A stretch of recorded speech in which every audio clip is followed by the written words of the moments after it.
automaticamente, quando a gente começava a cantar as músicas de funk no estádio, eram justamente as músicas que vinham justamente do baile funk, entendeu? Então, o crescimento das alas foi gigantesca. Aí tinha a disputa das alas nos estádios para colocar a sua faixa. Você tinha o baile funk no sábado, no domingo, consequentemente, havia as partidas de futebol. Se você for ter uma ideia, em média, anual, a gente chegava a responder 1000 cartas, 1200 cartas, né?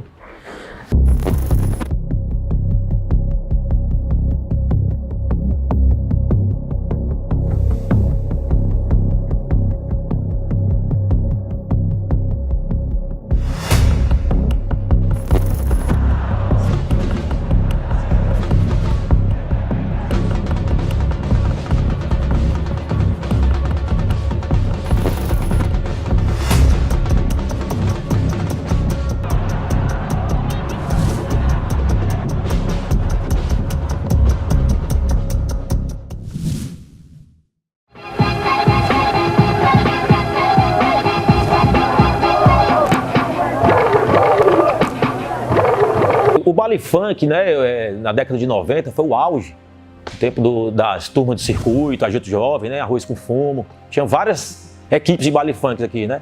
A união entre bairros e baile funk e torcida foi aleatório mesmo, foi uma coisa que foi contagiante, né.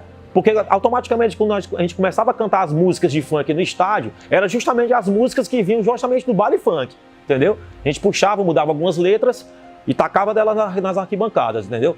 Aí não teve como a gente ter se ficar separado dessa aliança dos baile funks e torcidas organizadas, né?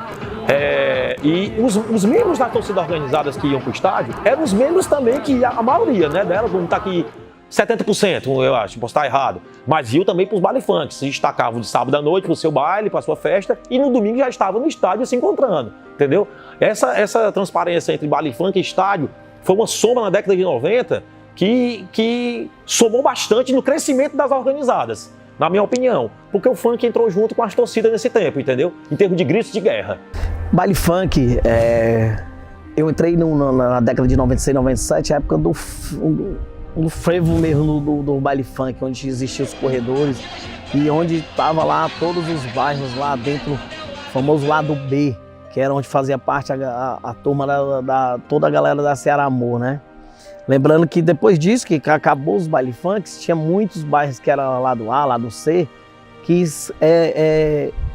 os pessoas que eram desses bairros, eles eram também torcedor do Ceará. Só que o bairro dele é que era dividido lá em baile funk. Então, aquele tempo ali, quando acabou os baile funk, todos migraram para dentro das torcidas organizadas, tá?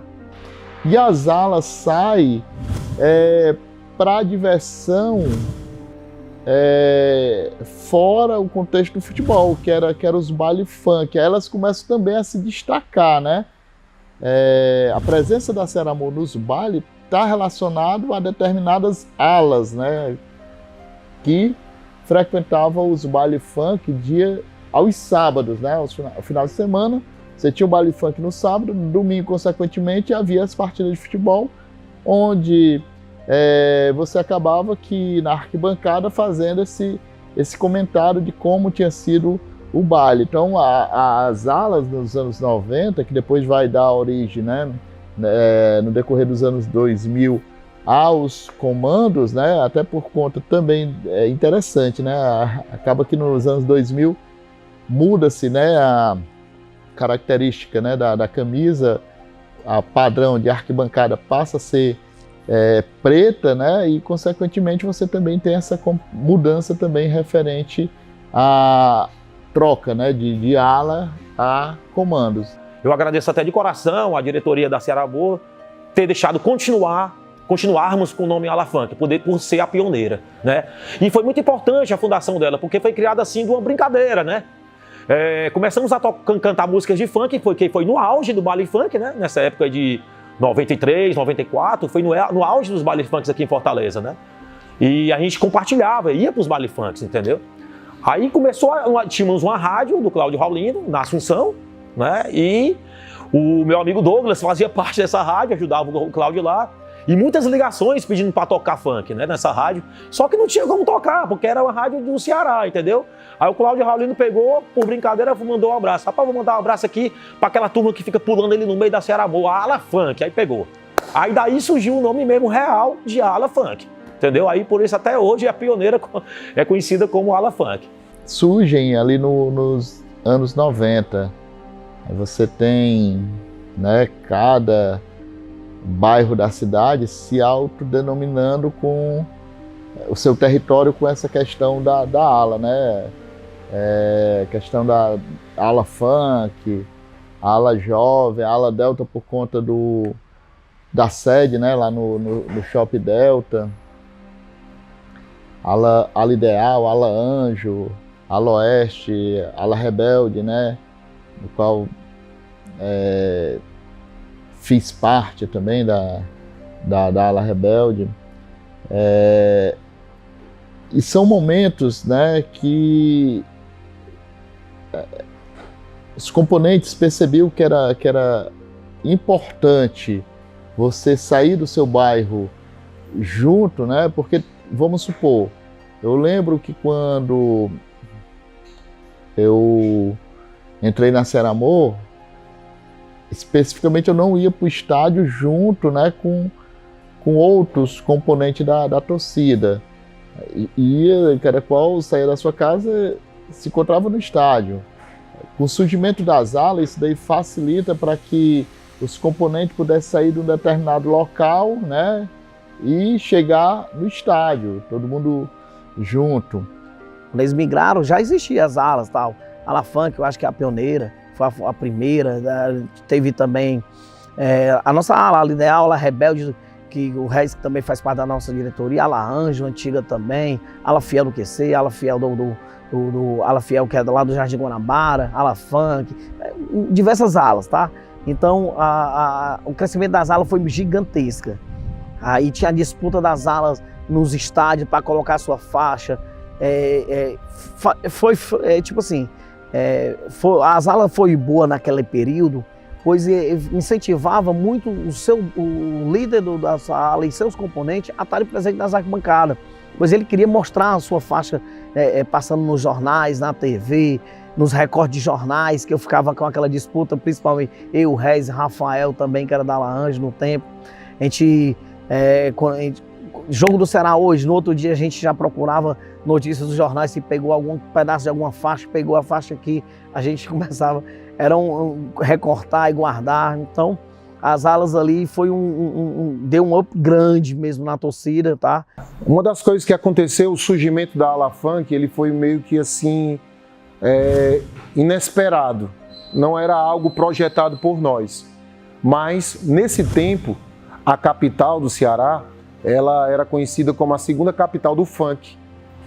Só perdia para o Rio de Janeiro. Então, a torcida, nesse tempo, ela tocava como se fosse apenas uma charanga.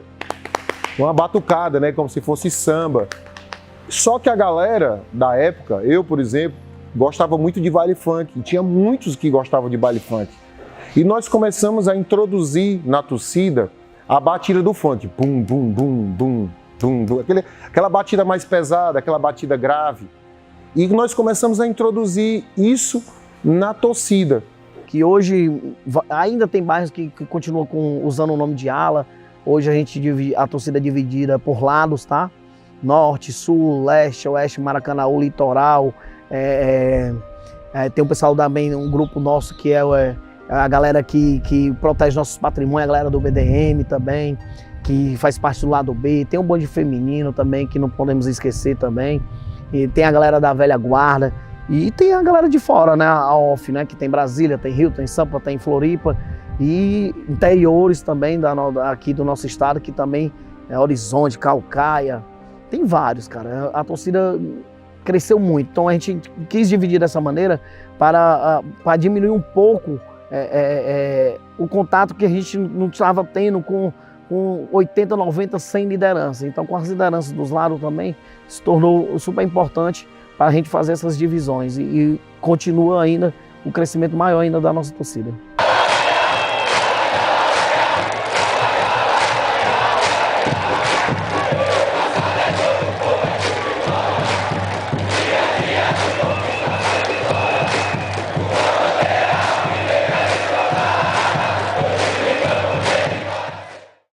Nessa parte de torcida organizada eu comecei a ingressar em 93 por conta própria mesmo. Depois fui para a Glória, fiz o mesmo papel de relações públicas. E aí, quando eu assumi a Cearamur, né, a parte voltada para a parte de relações públicas, né, nós tínhamos contato com várias torcidas do Brasil, acho que quase todo o estado nós tínhamos, e tínhamos também do exterior, que era a torcida verde do Sport de Lisboa, né. Nós mantínhamos contato direto com ele. Se você for ter uma ideia, em média anual, a gente chegava a responder 1000 cartas, 1200 cartas, né? Que era interessante porque não se tinha internet, não. Então o contato que tinha entre as torcidas organizadas era via carta, né? E algumas vezes por telefone. O telefone era muito caro, você geralmente só falava com as pessoas se fosse um caso de urgência, emergência, né? Uma viagem, véspera de uma viagem, ou se não uma ligação à noite que era mais em conta, né? No passado não, você tinha que esperar uma semana, ou até meses para saber o que está acontecendo, entendeu? E a gente tinha o prazer de estar escrevendo aquela carta, de passar o dia a dia, se apresentar, né? Imagina aí você estar escrevendo a carta para uma pessoa que você não sabe nem quem é, nunca nem viu, não sabe nem se vai conhecer. Uma coisa também que era interessante é que nesse período não se tinha, pelo menos aqui por parte da região Nordeste, um envolvimento de aliadas. Você tinha aquelas torcidas que você mantinha um contato, né? Então, depois, com o tempo, é que esse contato foi se afunilando, né? E aí que acaba nessa questão das aliadas, né? Eu acho que uma das primeiras aliadas que a gente teve de amizade foi a torcida do ABC, né? Foi a torcida Coração Alvinegro do ABC, que hoje já é extinta, que era do saudoso Haroldo, que era o presidente. E aí veio o Gangue, veio Camisa 12, veio Força Jovem, né? Só que com o tempo foi se tornando um elo maior, né? Que seria o quê? Com a torcida do Paysandu, com as torcidas do ABC, a torcida do Náutico, principalmente a Fanáutico, né? Com as torcidas do Atlético Mineiro, né? Principalmente a Galocura e a uniformizada do Atlético. No decorrer dos anos 90, Franzé, quando me indicou para ser o RP da torcida, né? Ele estava de saída, ele me mostrou, né? Como funcionava, mostrou os contatos. Era interessante que você mantinha, né, esse contato através de carta com diversas torcidas organizadas do Brasil. Não tinha essa narrativa que se tem hoje de aliada. Isso eu falo no decorrer dos anos 90. Aí quando você tem esse respeito e amizade, eu lembro que a Cearamur, ela tinha uma aproximação, né? Tinha uma amizade com a Trovão Azul, se não me engano, do Remo. E ela era bem próxima da diretoria da Cearamur na época ali. E uma das primeiras amizades, né? Quando eu chego na diretoria, eu lembro que foi num jogo entre Ceará e Paysandu, no estádio Presidente Vargas, o PV, onde a gente se aproximou, né, a ideia de recepcionar, né, de dar aquele apoio à torcida organizada, por conta que os caras estavam vindo de longe, né, e era complicado naquele momento Qual o intuito de uma torcida organizada? Chegar no estádio onde seu clube vai jogar, você adentrar, você fazer ali a festa na arquibancada, colocar a sua faixa, você vestir sua camisa e entrar com a camisa da torcida organizada. Não tem fundamento a torcida chegar no estádio de futebol e não vestir sua camisa, não colocar a sua faixa, não poder entrar, por exemplo, a caravana ser impedida de chegar. Então, naquele momento, foi uma aproximação, né, com a Terror Bicolor, que hoje é uma das aliadas da Cearamur, isso lá nos anos 90. Lembro também da Alvinegros de Coração, torcida do do Náutico, né? A Fanáutico tinha esse laço de amizade também com a Falange Coral do Ferroviário. E a gente, né, se aproximou ali, bem recebido em Recife, em um dos jogos do Ceará. E hoje, né, você tem a Ceramol aliada à Fanáutico. Da mesma forma, em Natal, né, o ABC, que a gente conseguiu também ter esse diálogo, essa aproximação com o Rodrigo, né? Lembro do Rodrigo, da Gangue Alvinegra. Então são essa correspondência, né? Essa escrita, né? Esse diálogo através de carta, de amizade que hoje, né, faz com que haja essas alianças, né, com diversas torcidas organizadas a nível de Brasil. Então aí você tinha aqueles contatos, né, você tinha amizade. Quando vinha time jogar de fora aqui, a gente recebia a torcida organizada, né? Tinha troca de materiais, troca de bandeiras, camisas, bonés, agasalho, né? E praticamente você, como a torcida não tinha uma sede com a estrutura que hoje tem, a gente recebia na nossa casa mesmo, né? Então cansei de receber vários membros de torcida organizada lá na minha casa, né? Às vezes a gente conseguia alugar uma casa e colocar quando vinha mais de 2 ou 3, né? Tanto eu como também o Regis, né? O Maurício também já fez isso, né? Então o contato que a gente tinha era isso. Aí, lógico, ao longo do tempo se ingressou nessa questão de aliadas, né? Hoje a nossa ligação com as nossas aliadas são muito boas, tá? A gente não tem nenhum tipo de problema com nenhum tipo de torcidas de fora que sejam nossas aliadas. A gente, sempre que a gente tem uma viagem para o destino que tem uma aliada, a gente já se comunica antes, até mesmo para a gente saber qual é a maneira de entrar no estádio, se tem ofício, como é que faz, aluguel de ônibus. Então eles sempre nos ajudam e da mesma maneira a gente está aqui para recepcionar todos os nossos aliados, que a gente, eu creio e eu acho que eu não vi da boca de qualquer um, foi de presidente de torcida grande, como a Mancha Verde do Palmeiras, e como também da Galoucura, que nós somos uma referência de recepção de aliadas também aqui no nosso estado. Então, a maneira que a gente quer receber nossos amigos, a gente também quer ser recepcionado também em outros estados. Então é super importante e a gente tem uma boa ligação com todas as nossas aliadas.